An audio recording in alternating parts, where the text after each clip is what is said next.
Visión Colectiva Radio. Bajo los principios de la unidad, el servicio y la recuperación. Un punto de encuentro para vincular la recuperación con nuestra sociedad. Transmitiendo desde el Distrito Federal, Estado de México y Morelia, Michoacán. Visión Colectiva Radio. Unidad y recuperación sin fronteras.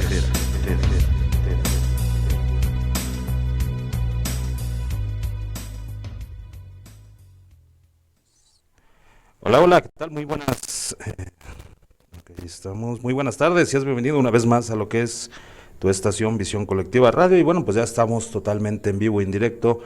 Hoy viernes ya 20 de abril del 2018. Bueno, pues para ser exactos, pasaditas de las 5 de la tarde, como ya es costumbre, ya estamos aquí todos los viernes, aquí en lo que es Cuentos para Pensar el día de hoy.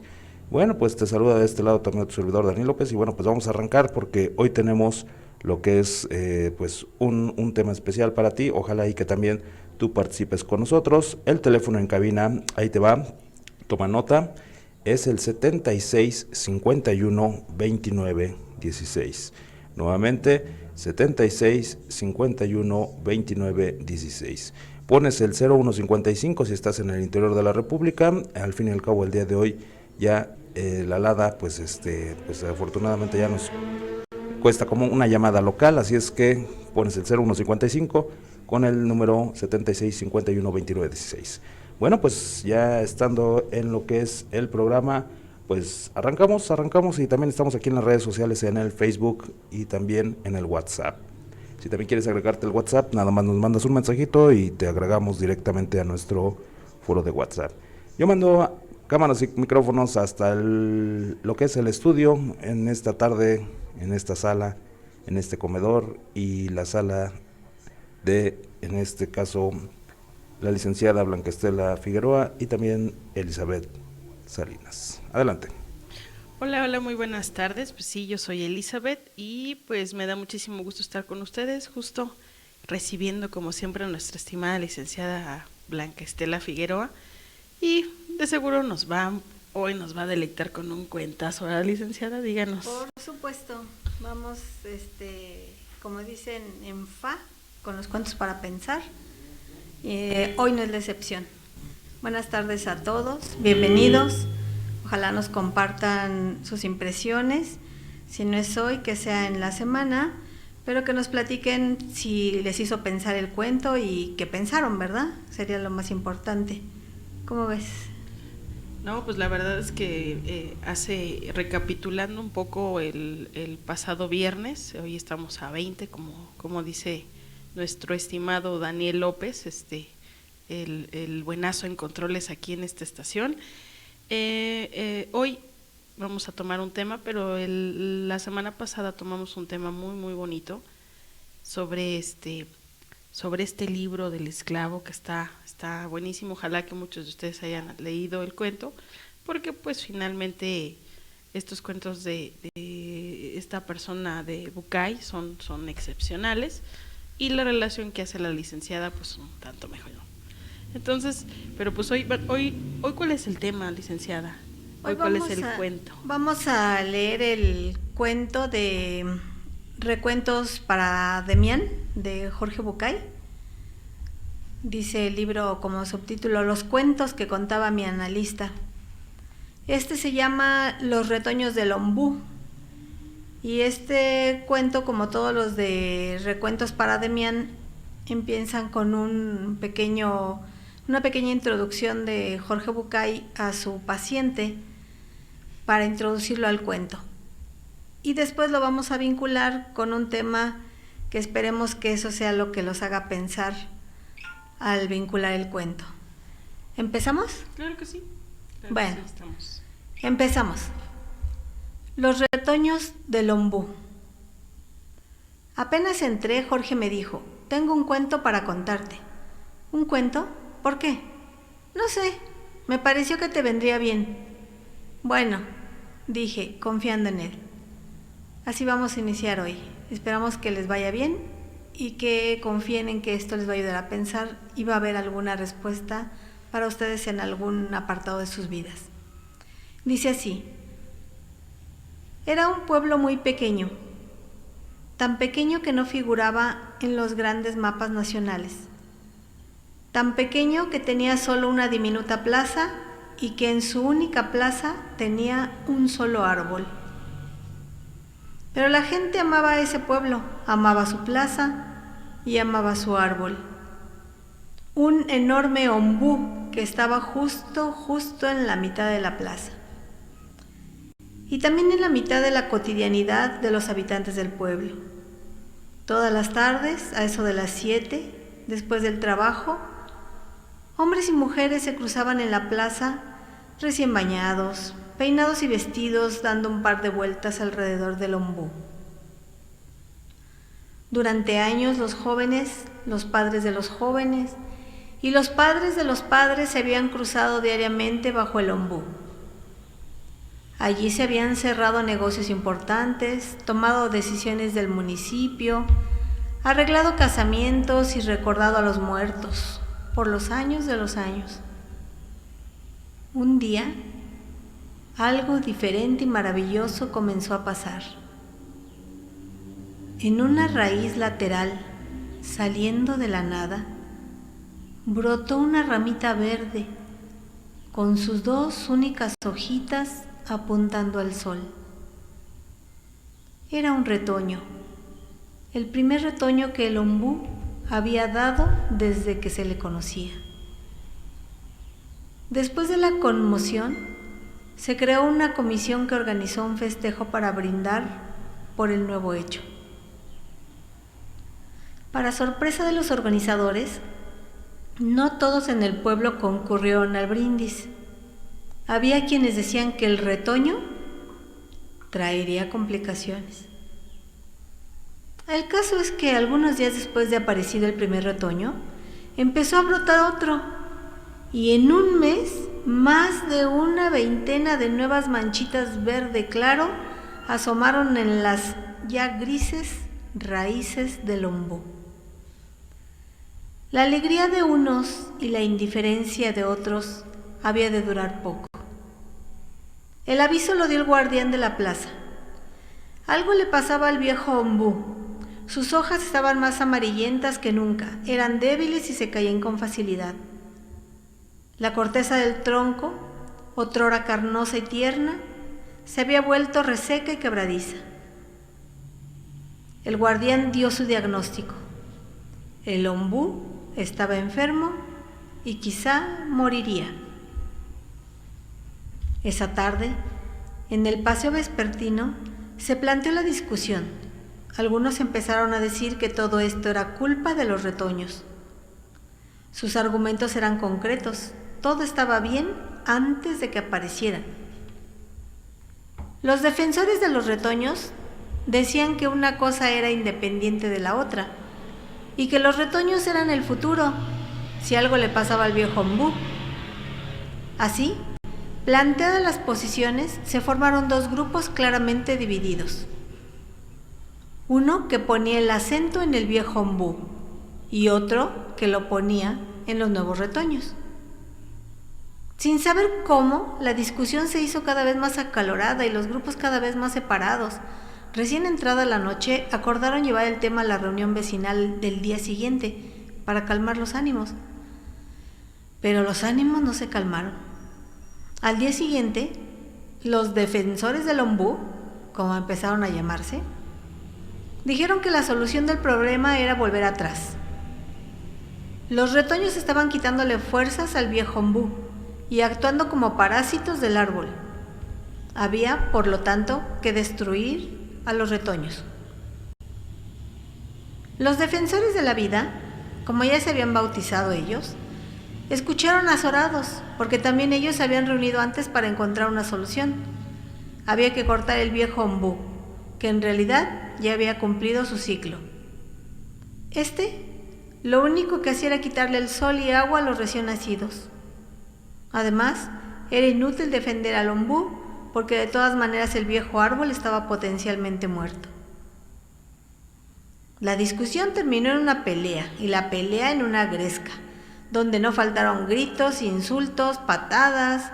La policía disolvió el escándalo mandando a cada uno a su casa. Los defensores del ombú se reunieron esa noche y decidieron que la situación era desesperada. Los estúpidos adversarios no iban a entender razones y por lo tanto se debía actuar. Armados con tijeras de podar, palas y picos, decidieron atacar.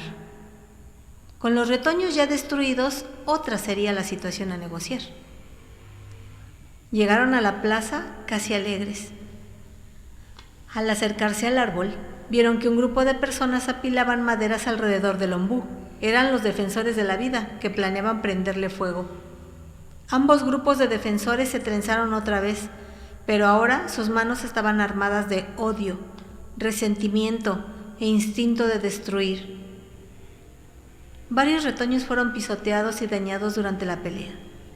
El viejo ombú también sufrió severos daños, en su tronco y en sus ramas.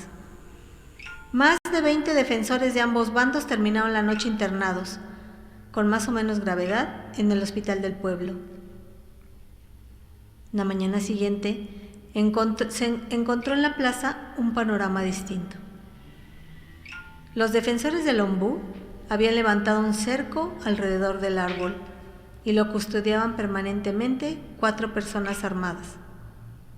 Los defensores de la vida, por su parte, habían cavado un foso y puesto alambre de púas alrededor de los retoños que quedaban, dispuestos a repeler cualquier ataque. La situación en el resto del pueblo también se había tornado insoportable. Cada grupo, en su afán de conseguir más apoyo, había politizado la decisión y cada habitante debía tener posición tomada. Defendía al ombú y por lo tanto era enemigo de los defensores de la vida.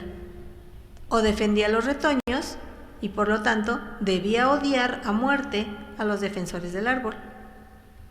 La discusión final se iba a hacer ante el juez de paz, a la sazón al pastor del pueblo en la pequeña iglesia el siguiente domingo. Dividido el pueblo por una soga, los dos bandos intercambiaron agresiones. El griterío era terrible y nadie se hacía escuchar. De pronto se abrió la puerta y por el pasillo, seguido por la mirada de ambos bandos, avanzaba apoyado en su bastón el viejo. El viejo, que debía tener más de 100 años, cuando era un jovencito, había fundado ese pueblo, diagramó sus calles, loteó los terrenos y, por supuesto, plantó el árbol. El viejo era respetado por todos y su palabra conservaba la claridad que le acompañó toda su larga vida. El anciano rechazó los brazos que se ofrecían para ayudarlo y con dificultad subió al estrado y les habló. «Imbéciles», dijo, «ustedes se llaman a sí mismos defensores del ombú, defensores de la vida, defensores.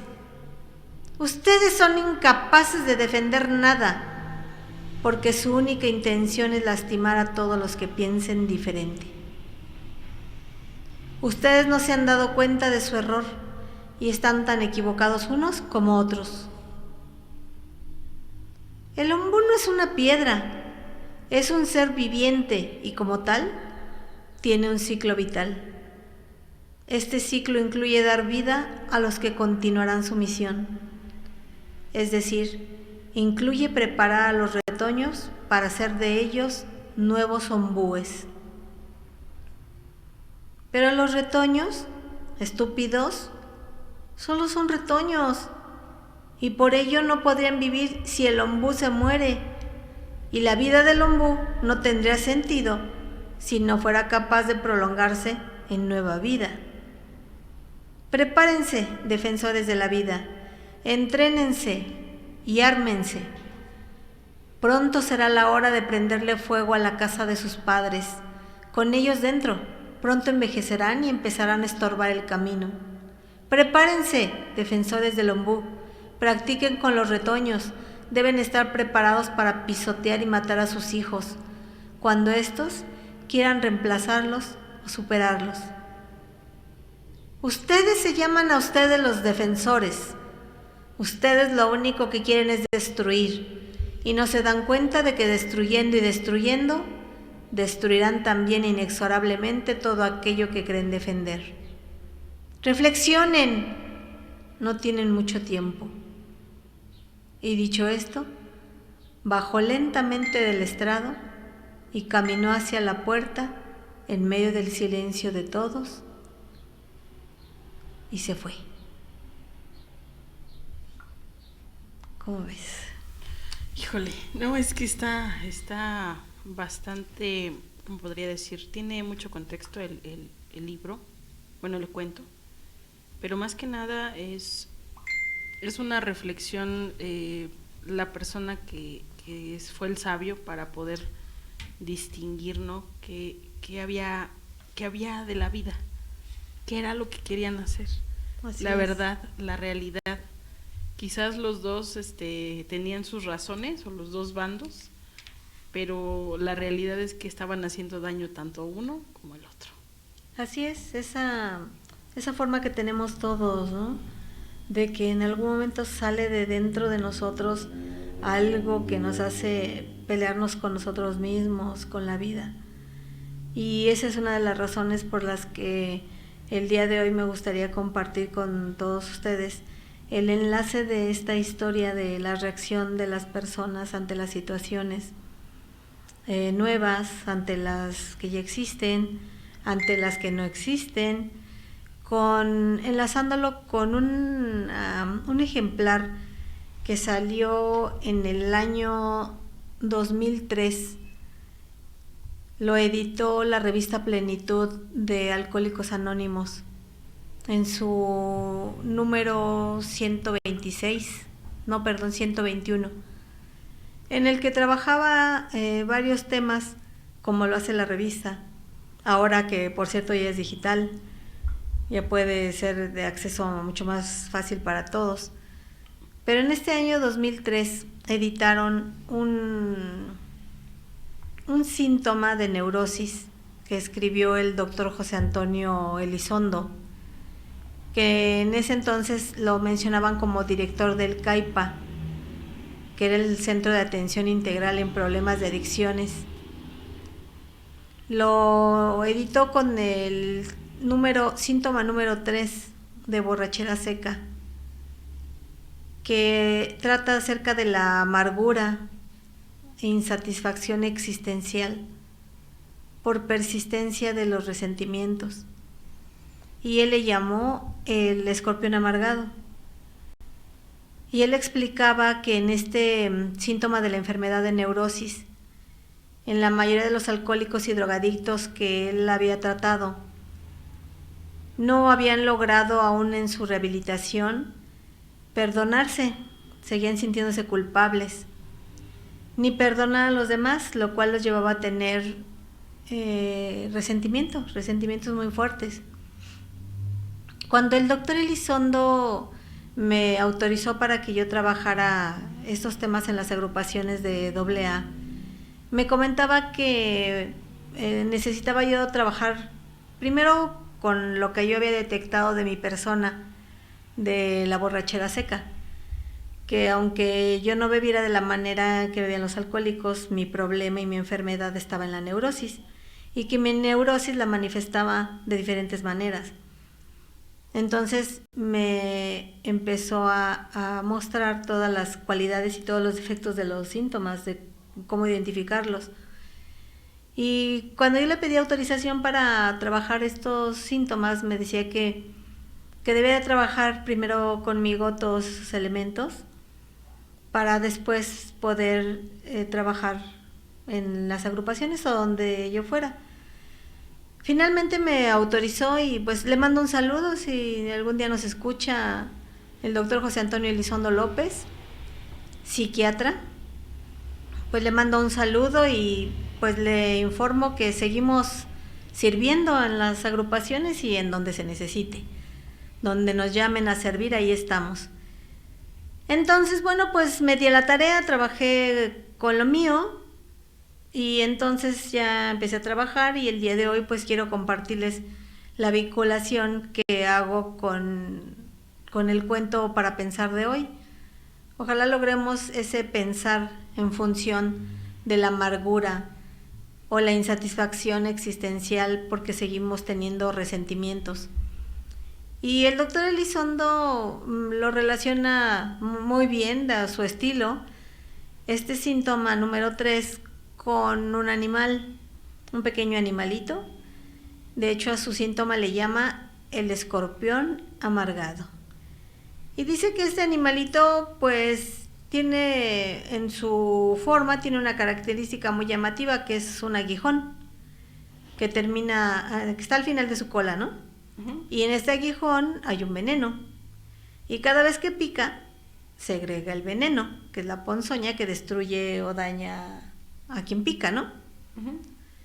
Y nos dice el doctor Elizondo que cuando el escorpión no logra picar a su víctima, se clava a sí mismo su venenoso aguijón, que puede provocar su propia autodestrucción. Ahí inicia esta comparación, esta vinculación que el día de hoy quiero yo hacer con el cuento, ¿no? Claro, licenciada. Cómo este veneno que traemos lo utilizamos y si no nos funciona, seguimos utilizando en nosotros mismos. Y el doctor Elizondo dice que el resentimiento pues es un sentimiento natural, que todos en algún momento lo hemos sentido, que en algunos nos ha ayudado al salir adelante y a otros, como es el caso de este tema que está específicamente elaborado para la información de alcohólicos y drogadictos, como generalmente en el alcohólico y en el drogadicto el resentimiento es manejado negativamente, lo cual empeora la situación que ya viven más la situación de rehabilitación, porque este síndrome de borrachera seca son los síntomas que persisten aun cuando ya has dejado de consumir. Uh-huh. Dejas de consumir, pero sigues pues enfadado con la vida, molesto con las personas, sintiéndote mal, sintiéndote culpable, ingobernable.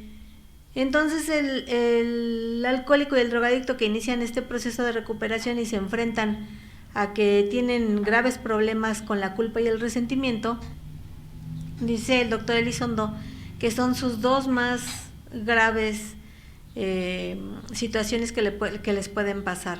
¿Por qué? Porque indican que siguen atrapados en el pasado, con algo, con alguien que no les permite seguir correctamente su rehabilitación, vivir en el presente. Y el alcohólico o drogadicto que no haya trabajado en esto y que no haya logrado perdonarse o no perdonar también a los demás, ¿no? Porque nos sentimos culpables de que no perdonamos a los otros y nos sentimos culpables porque cada vez que nos damos cuenta nos sentimos más culpables. No sé si me explique. Sí.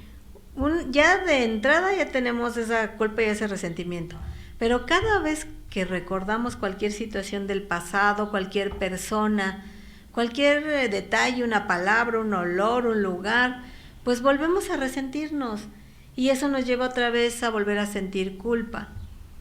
En este caso como tal, la culpa el doctor Elizondo la maneja en otro síntoma de los 12 que editó como borrachera seca, y en esta ocasión, en el que yo quiero compartirles para relacionarlo con el cuento, es precisamente el resentimiento, cómo se va acumulando, cómo va formando como un tremendo absceso que se convierte como en la ponzoña del escorpión. Uh-huh. Y en algún momento, como en el cuento, todo estaba muy tranquilo, todo parecía que no pasaba nada. En el proceso de rehabilitación, cuando se empieza a alcanzar ciertos estados de sobriedad, vives en calma, vives en paz, vives tranquilo, pero aguas con que se aparezca algo que detone eso que se quedó ahí, lo que no se resolvió del pasado, solo se dejó de consumir pero no se trabajó con esas emociones negativas. Entonces, el resentimiento, dice el doctor Elizondo, que provoca ese absceso que él lo nombra amargura. Y esa amargura hace que no vivas contento, que tu existencia sea infeliz, que si ves a otros contentos, envidias. Si ves a otros tristes, los envidias. Tienes culpa de envidiar. No te perdonas por envidiar y por sentir culpa. Y cada vez que sucede, vuelves a sentirlo. De hecho, resentir quiere decir volver a sentir. Y uno de los elementos que también el doctor Elizondo maneja, que dice que el resentimiento, al ser una energía negativa, es muy desgastante. Acaba con todo en tu persona, desde tus órganos principales, tu energía activa, tus deseos de vida, tu manera de ver la vida, se ven afectados. Entonces, el doctor Elizondo menciona mucho que primero que nos sentemos a analizarlo. ¿Estamos en ese caso? ¿De qué lado nos vamos a poner? ¿Como los defensores del ombú, los defensores de la vida? ¿Dónde nos vamos a posicionar? Una vez que ya nos detuvimos a analizar que sí verdaderamente seguimos teniendo culpas y resentimientos, entonces veamos qué nos atañe. En el caso de AA, a mí me gustaría mencionarlo el día de hoy porque la edición de Plenitud la hace Alcohólicos Anónimos, y el doctor Elizondo menciona tres opiniones de lo que Alcohólicos Anónimos dice acerca del resentimiento en su literatura. Se los leo cual tal. Dice: el resentimiento es el ofensor número 1. Destruye más alcohólicos que cualquier otra cosa. De esto se derivan todas las formas de enfermedad espiritual. Esto está escrito en el libro grande de AA en la página 60. Otra opinión de Alcohólicos Anónimos sobre el resentimiento es esta: es evidente que una vida en la que hay resentimientos profundos solo conduce a la futilidad y a la infelicidad. En el grado exacto en que permitamos que esto ocurra, malgastamos más horas que pudieron haber sido algo que valiera la pena. Esto está en la página 62. Y nosotros veíamos en el cuento cómo empezaron a invertirse tanto tiempo, tanta energía para tomar y hacer dos bandos y destruir. También hay algo que me gustaría compartirles porque tal vez alguien nos escuche en Estados Unidos, en la frontera. Y el doctor Elizondo transcribe parcialmente en esta edición algunas recomendaciones que se señalan en una de las publicaciones de la Fundación Hazelden, titulada A Guide to the Big Books for Living with Yourself, A Workbook for Steps 4-7, 1991. Es un libro que sirve de guía para trabajar con uno mismo. Trae un libro de trabajo y en ese libro de trabajo los pasos del 4 al 7 que se editaron en 1991 va dirigida a los adictos en recuperación para que aprendan a identificar resentimientos, que sepan hacia quién van dirigidos, qué los produce, qué es lo que está afectando y qué papel jugó en la situación del individuo. Repito, la publicación es de la Fundación Hazelden, titulada A Guide to the Big Books for Living with Yourself, A Workbook for Steps 4-7. Es una guía de unos libros para aprender a vivir contigo mismo, y en su libro de trabajo de los pasos 4 al 7 de la edición de 1991, los adictos en recuperación pueden aprender a identificar resentimientos, que sepan hacia quién los tienen y hacia quién van dirigidos, la causa que los produce, qué es lo que está afectando y el papel que jugó cada uno en la situación. Esto es por los que tuvieran esa oportunidad, que quisieran consultar, investigar, indagar acerca de esta enfermedad, y los que no, pues que igual, ¿verdad? Lo consulten si es que es de su interés. En el caso de nosotros, el doctor Elizondo dice que tenemos que identificar muy bien hacia quién tenemos esos resentimientos. y nos propone una manera sencilla de hacerlo. Y bueno, yo se las comparto tal como la tiene editada el doctor Elizondo. Cuando yo la hice parecía cosita de nada, ¿no? Dije, no, pues sí está fácil, ¿no? Una listita con 3 columnas y pues me puse a hacer. Ya no tenía más que escribir, dije, no, pues esto será todo, ¿no?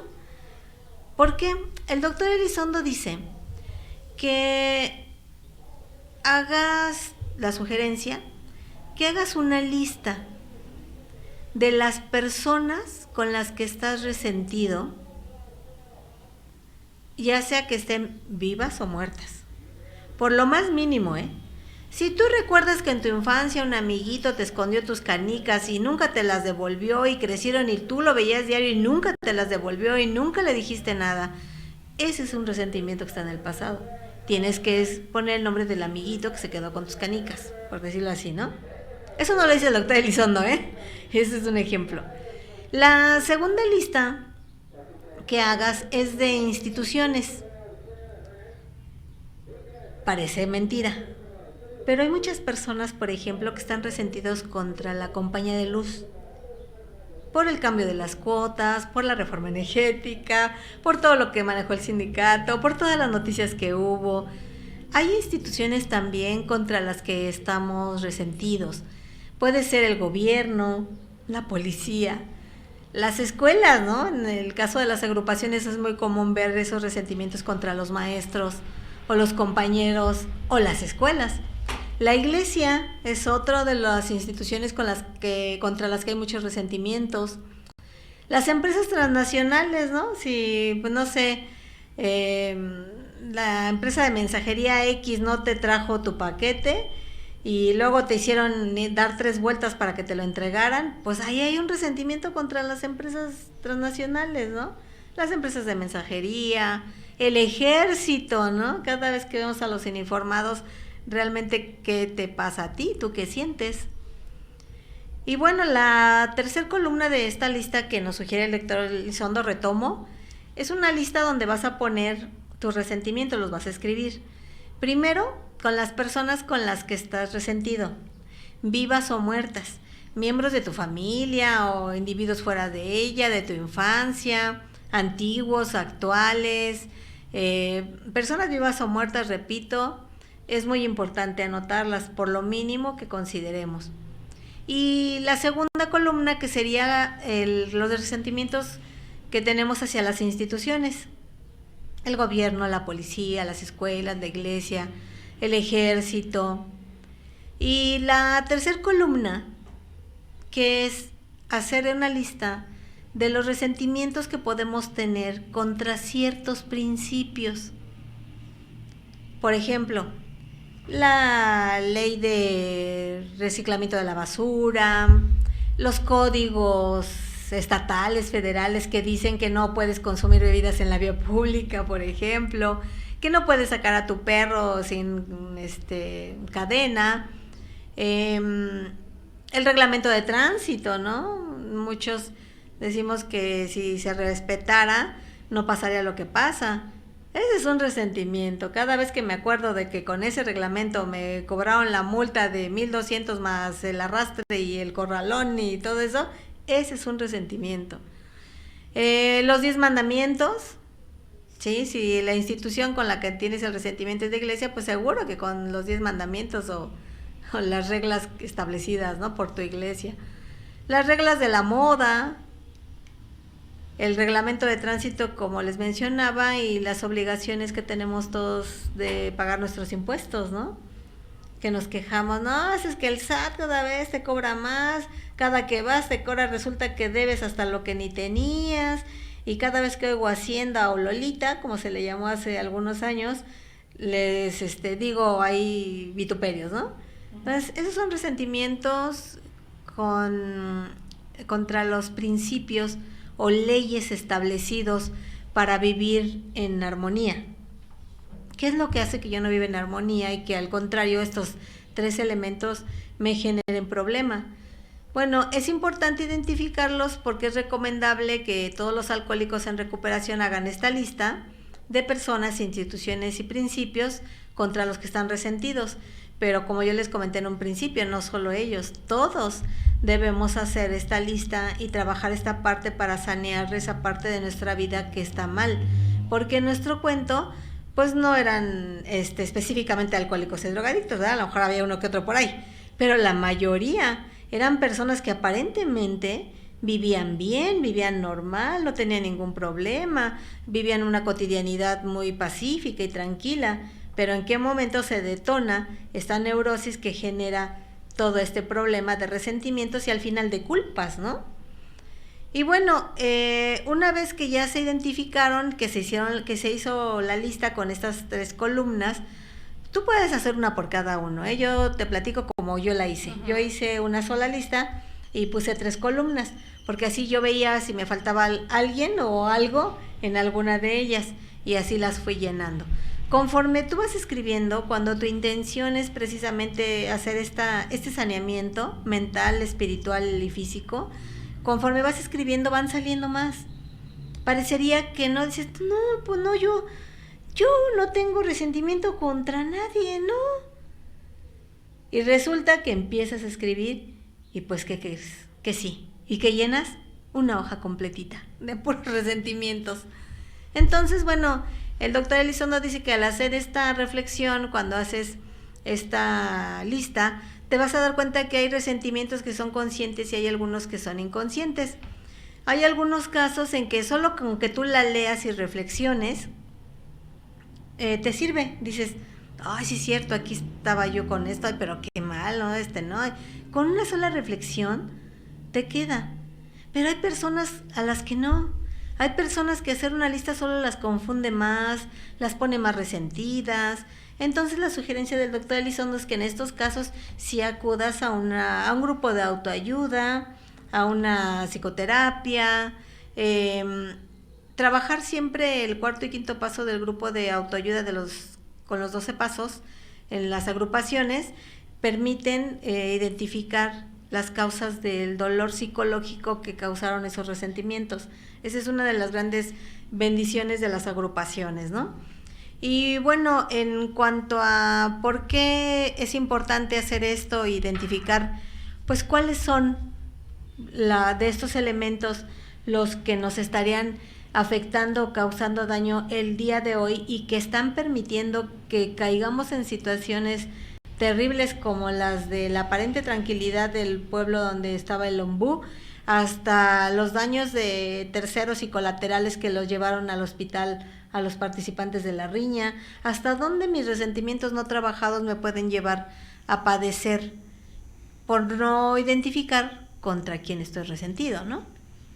En función de esto, el doctor Elizondo maneja para que identifiquemos todos si es nuestro deseo trabajar con esto, y nos dice que el resentimiento es un tipo de enojo porque alguien o algo amenaza nuestras necesidades, lo que nosotros creemos que es nuestro, lo cual quiere decir que tiene que ver con la aceptación social, con la autoestima. ¿Por qué pasaron los años y tú sigues resentida con tu abuelita que un día te dio una tunda como antes acostumbrada, con la vara, ¿no? Y cada vez que te acuerdas, es que mi abuela y me pegó y me dejó verdugones en las piernas y qué horrible, no, lo haré yo con mis hijos. Y te pregunta uno, ¿no? ¿Ya platicaste con tu abuela la situación? No, se murió hace 20 años. Entonces, cuando te das cuenta de que esto persiste a través del tiempo, que son cosas del pasado, pues tienes que trabajarlas porque seguramente están causándote problemas en tu relación con los demás. Porque hay un daño ahí, hay un daño psicológico que afecta a las personas en el hoy, aquí, ahora y en su relación con todos los demás. Este trabajo debe ser un trabajo emocional, puesto que si no estamos conscientes de algunas, vamos a tener que sacarlas, ¿sí? Algunas sí las tenemos conscientes y las tenemos presentes, hay que tomarlas en cuenta. Y el doctor Elizondo dice tal cual en su edición, que el resentimiento no es más que una forma de enojo porque alguien está amenazando las necesidades instintivas de pertenencia y aceptación social. Puede ser la autoestima, el orgullo y las relaciones interpersonales positivas. Otras necesidades son las de seguridad, la emocional y la material, las de relaciones sexuales, así como las ambiciones en general, el sexo, el poder y el prestigio.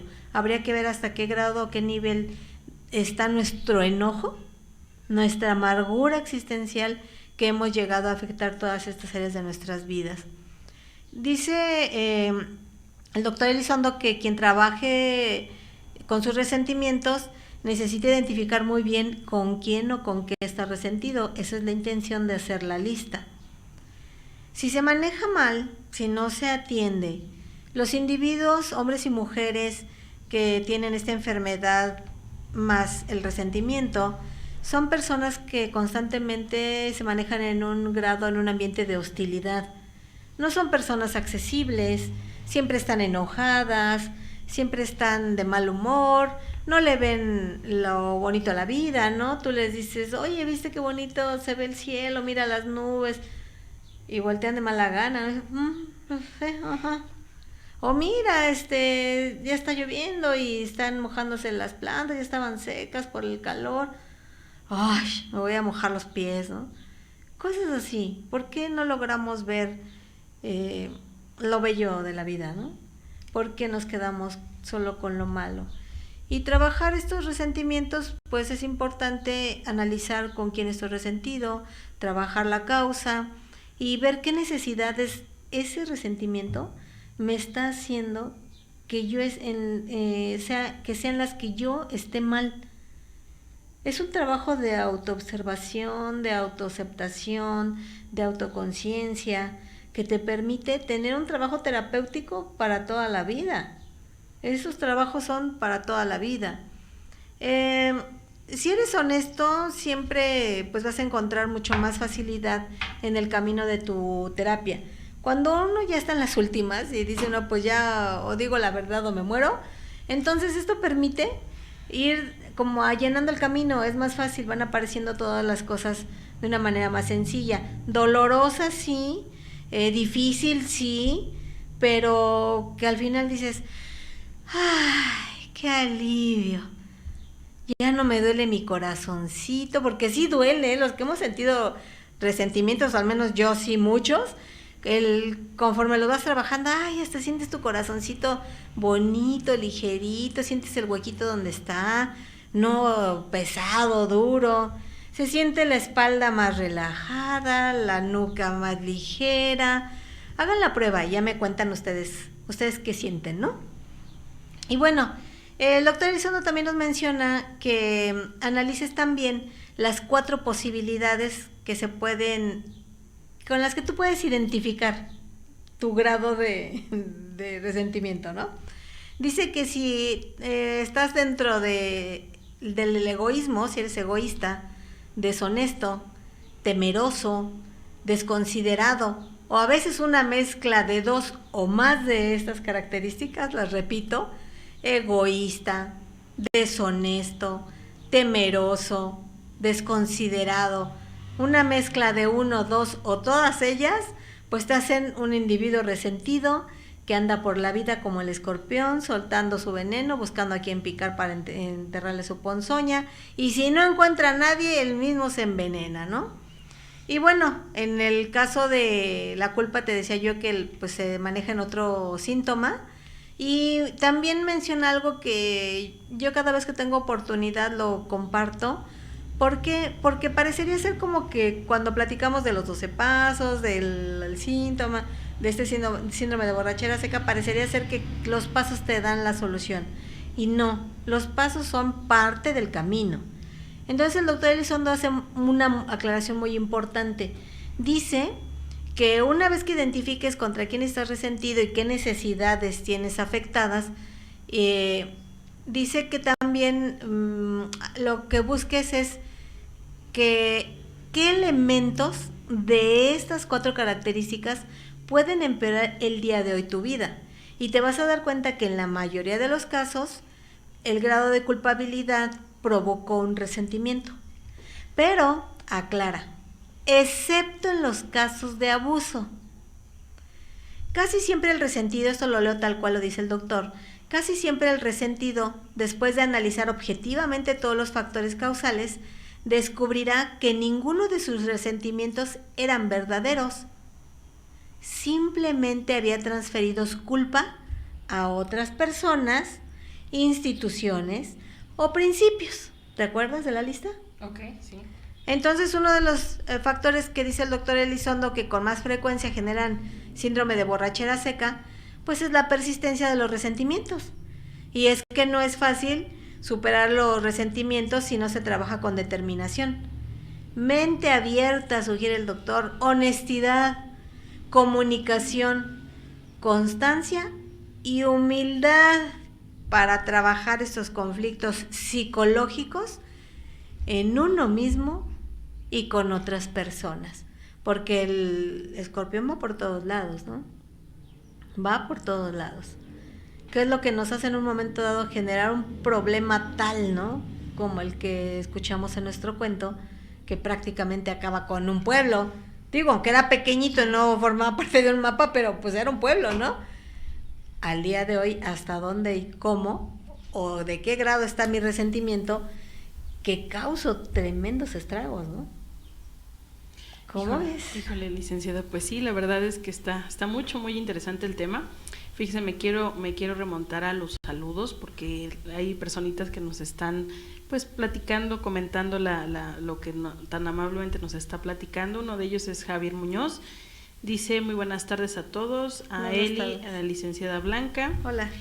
Felicidades por su programa, muchas gracias. Y nos comenta, así es, como el viejo sangrante, al ver que los demás están bien o él no, y que él no, ahora sabe cómo mandar el mensaje destructivo, un veneno y ponzoña para herir o lastimar a alguien por su frustración y envidia. También comenta, ese veneno siempre está lista para usarse. Es nuestra responsabilidad callar si no se sabe nada, si no sale nada constructivo de nuestra boca. Es mejor callar si no decimos algo bueno. Bueno, ese es un comentario. Isela Yaén dice, el resentimiento se da simplemente cuando las personas no actúan o piensan como yo quiero. Y como dicen mis compañeros de grupo, quien me dijo que soy la directora de la obra. Muy bueno, otro ejemplo más, ¿no? Muy bueno. Sari de Lima, así se llama, dice saludos desde Guatemala y dice que es un buen programa. Muchísimas gracias por sus saludos. Gracias. Fíjese que ahorita me estaba acordando, o sea, en lo que usted hablaba, en algún momento escuchaba yo al doctor Eduardo Calisto, estudió neurociencias.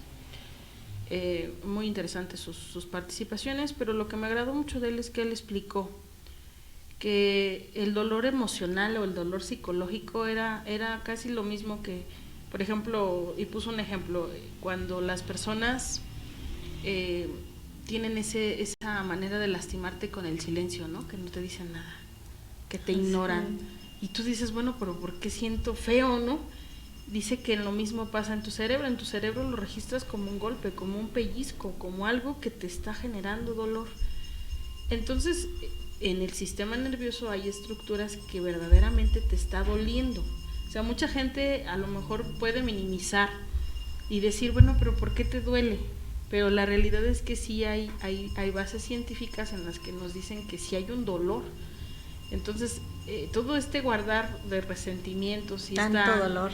Ajá, y esta super lista que la verdad se me hace una super terapia para la persona para este psiquiatra que la recomienda, pues te permite visualizar cuáles de esos resentimientos te generan esa sensación dolorosa, inexplicable, que solamente las personas que han vivido estas situaciones pues pueden entender, que justo una palabra, un olor, un sabor puede recordarte o remontarte a esa sensación. Pero bueno, viene otro mensajito. Ay, muchísimas gracias. Dice, saludos desde Villa de Allende, municipio de Coatzacoalcos, Veracruz, México. Saludos. Es la primera vez que entro y las felicito muy bien programa y que les seguiré ahora en adelante. Ay, muchas gracias, Araceli. Mire, también tenemos a Mónica Jiménez. Mónica Jiménez es una personita que nos ha estado siguiendo, muchísimas gracias. Y le comenta esto, licenciada, excelente programa, me encanta escuchar a la licenciada Blanca Estela Figueroa, siempre me deja pensando y trato de trabajar en mí. Saludos desde Querétaro. Y por cierto, qué bonita blusa. Ay, sí, está muy bonita su blusa. Me gustó a mí también. Gracias. Ya somos dos. Gracias a la orden. Una muestra del arte mexicano. Desde Puebla con cariño. Desde Puebla. Y bueno, para nuestros amigos que nos ven de lejos, pues ustedes pueden admirar hoy el modelo de la licenciada Blanca Estela. Así en un ratito me para. Sí. Pero no, gracias. Fíjense que este tema es muy hermoso porque hablábamos que una de las cosas que pudiéramos aprovechar de este tema es que podría haber un gran cambio. Este cuento habla de hasta dónde te puede llevar algo que arraigas y los pensamientos y las disputas y las alianzas, pero unas alianzas no tanto positivas, sino un tanto de destrucción, ¿no? Como esa manera de decir yo soy la que tengo el poder para hacer o deshacer, y pues lo único que nos damos cuenta es que a partir de eso pues hacemos que la otra persona pues se resienta. Es un tema excelente este cuento, pero sobre todo la reflexión que nos trajo, licenciada, la verdad es que muy agradecida por esa lista. Así es como lo comentábamos al inicio, ¿no? Del cuento que le dice el terapeuta a su paciente. Apenas entré, Jorge me dijo, tengo un cuento para contarte. ¿Un cuento por qué? No sé, me pareció que te vendría bien. Bueno, dije confiando en él. Entonces, esa es la intención, ¿no? Que cuando compartimos los cuentos que Jorge Bucay hace de esta manera didáctica tan buena, él los utiliza en su consultorio y bueno, en educación, en mi caso yo los utilizo como una herramienta didáctica, en este caso para pensar, y si ustedes lo comparten, pues vemos que sí está surtiendo efecto de una o de otra manera. El vincularlo con los temas, pues es gracias a ustedes que nos responden, pues que sí está funcionando. Y pues aquí le seguimos los viernes, ¿no? En los cuentos para pensar. Sí, también quiero hacer una nota para las personas que por primera vez nos ven o que nos están sintonizando. Bueno, pues tenemos un canal de YouTube, el cual es Visión Colectiva Radio. Si nos buscas o simplemente en esta parte del Facebook nos puedes encontrar. Y pues la verdad es que hay muy buen material. Los cuentos pasados, el pasado la verdad es que estuvo muy bueno. El guerrero. Hablamos de un guerrero y para muchos estuvo fantástico. Y también el de la olla.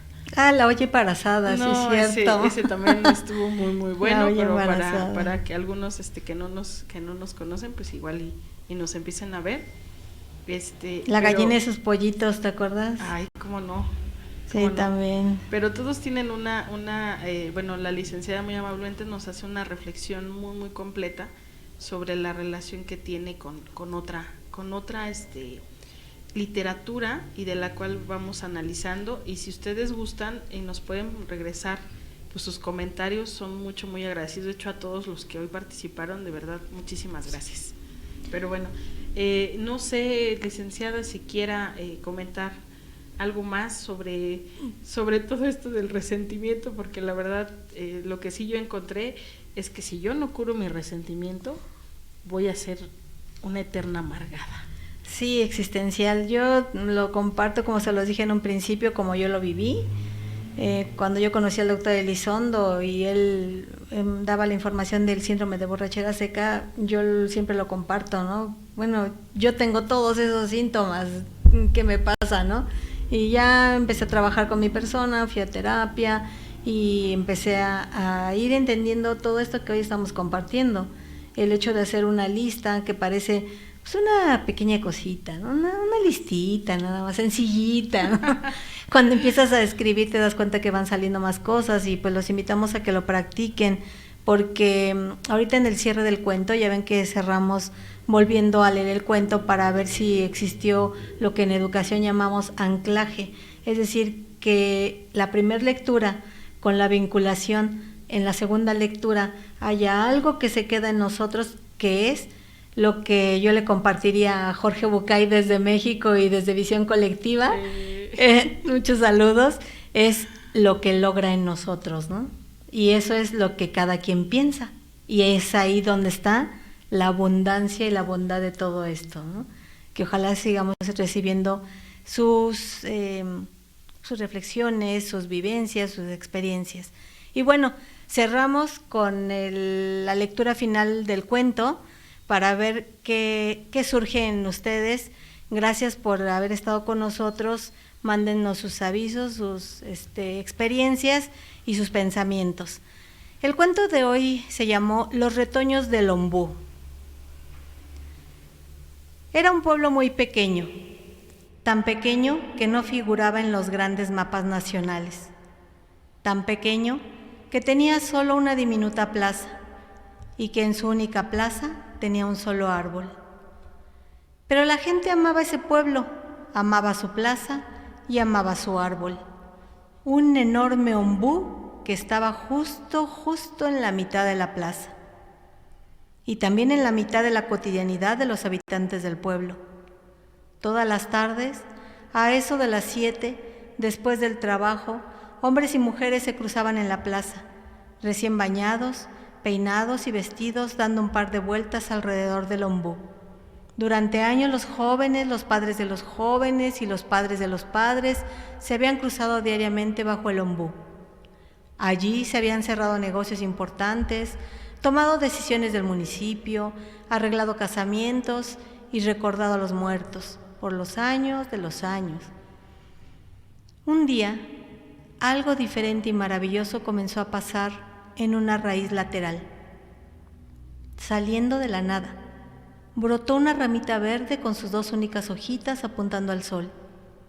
Era un retoño, el primer retoño que el ombú había dado desde que se le conocía.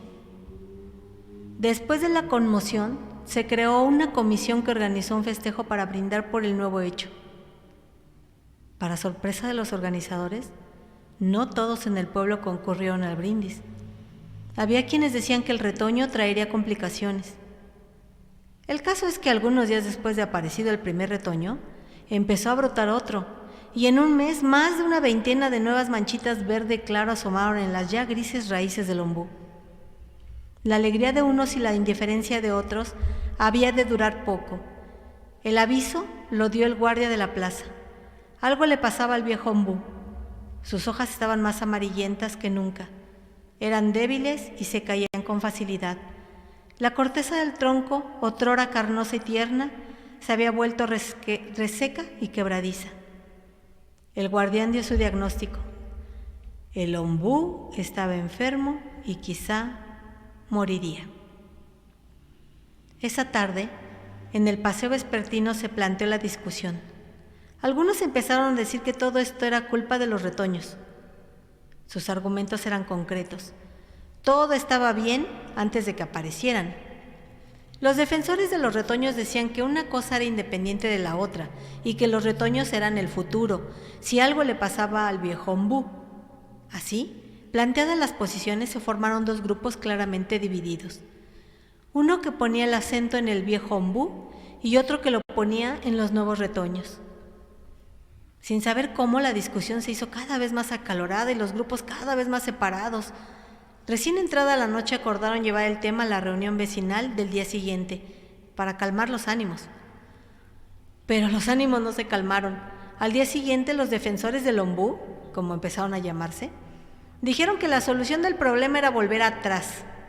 Los retoños estaban quitándoles fuerzas al viejo ombú y actuando como parásitos del árbol. Había, por lo tanto, que destruir a los retoños. Los defensores de la vida, como ya se habían bautizado, escucharon azorados, porque también ellos se habían reunido antes para encontrar una solución. Había que cortar el viejo ombú, que en realidad ya había cumplido su ciclo. Lo único que hacía era quitarle el sol y agua a los recién nacidos.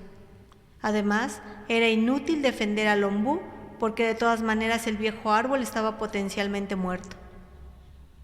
La discusión terminó en una pelea y la pelea en una gresca, donde no faltaron gritos, insultos y patadas.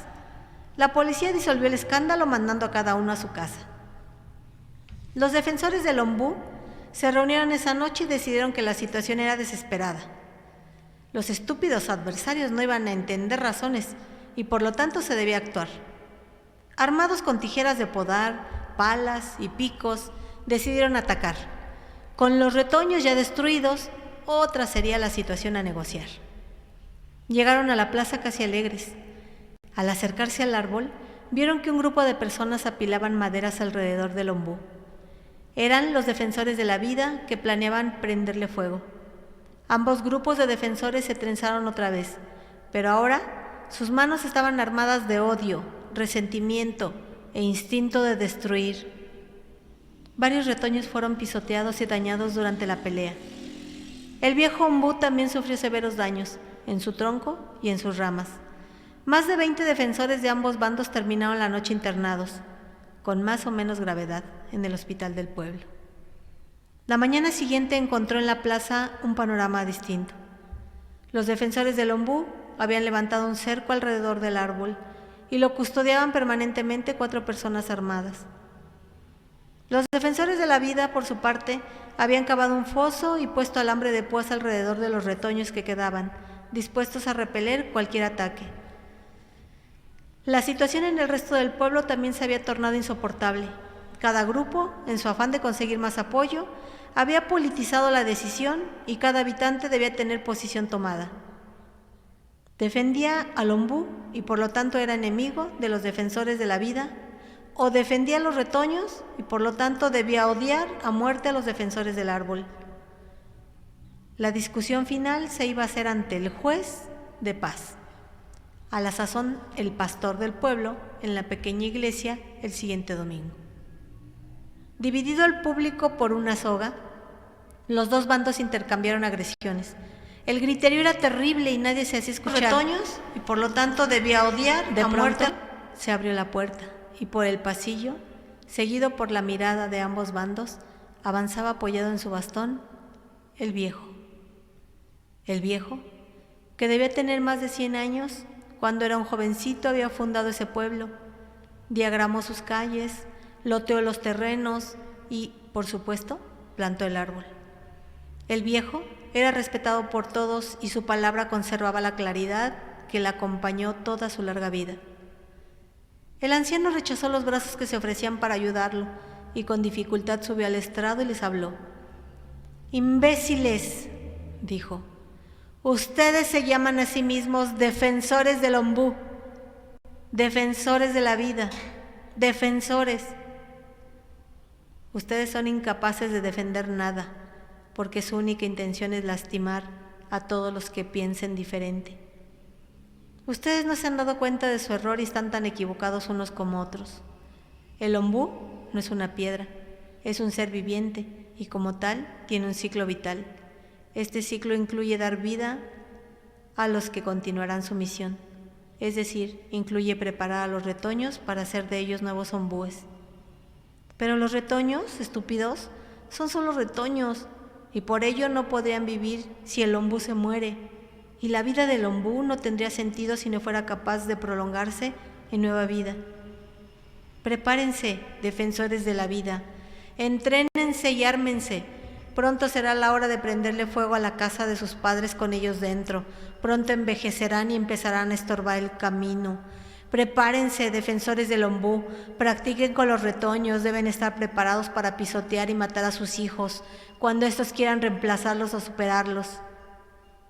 Ustedes se llaman a ustedes los defensores.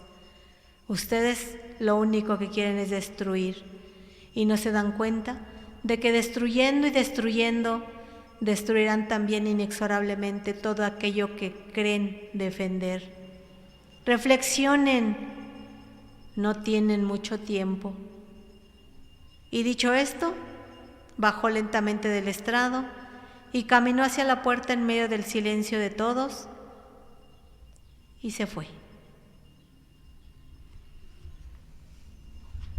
No, pues sí, ya nos quedamos con muchísimas reflexiones. La verdad es que, pues agradeciendo, licenciada, que nos haya traído este hermoso cuento del maestro Jorge Bucay, ¿verdad? Claro que sí. Un saludo Sí, a él. gracias.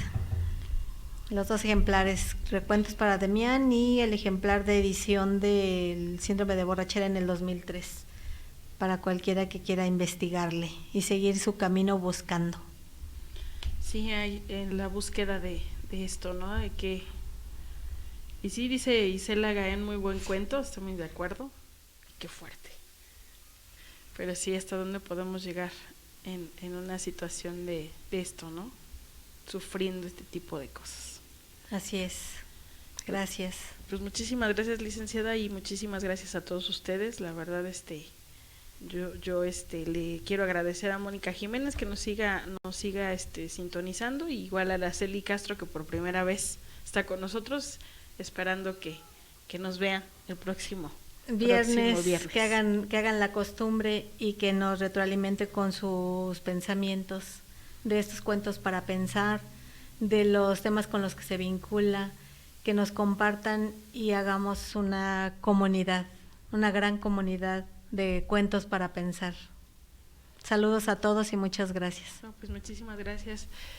Pues yo me despido, licenciada, y pues no sin antes. Hasta luego, Eli. A esperar que nos veamos el próximo viernes. Claro que sí, aquí estaremos. ¿Algo que agregar, comandante, nuestro estimado comandante del otro lado del estudio? Ok, bueno, pues gracias a todos los que estuvieron participando y también a los que van a estar dejando sus comentarios en lo que es la repetición. Nada más, si me preguntan que si hay algún número telefónico donde la pudieran contactar para algún compartimiento de alguna agrupación o ya consulta ya directamente con usted.